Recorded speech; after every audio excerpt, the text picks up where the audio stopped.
Ucapan terima kasih kami Jemaat Eklesia Tugomani kepada Jemaat Rehobot Gopouya atas bantuannya dalam pembongkaran gereja lama di Jemaat Eklesia Tugomani tanggal 3 Mei tahun 2025. Luar biasa bapak-bapak dari Jemaat Rehobot Gopouya yang mana gereja lamanya mereka pikul dan pindahkan dari jarak 100 meter dari tempat pembongkaran.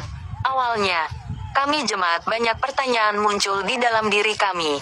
Bagaimana memindahkan gereja lama ini ke tempat sebelah ini? Karena di tempat gereja lama, Bupati Nabire Mesak Magai akan membangun gereja baru di tahun ini.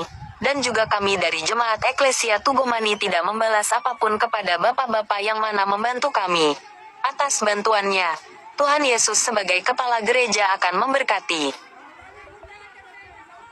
Our thanks to the Eklesia Tugomani congregation to the Gopouya Rehoboth congregation, for his help, in the demolition of the old church, in the Eklesia Tugomani congregation on May 3, 2025, the fathers of the Gopouya Rehoboth church where the old church, they piled and moved it from a distance of 100 meters from the demolition site. In the beginning, our congregation had many questions arose within us, how to move this old church to this next place, because in the old church, the regent of Nabir Mesek Magai will build a new church this year, and also we from the Ecclesia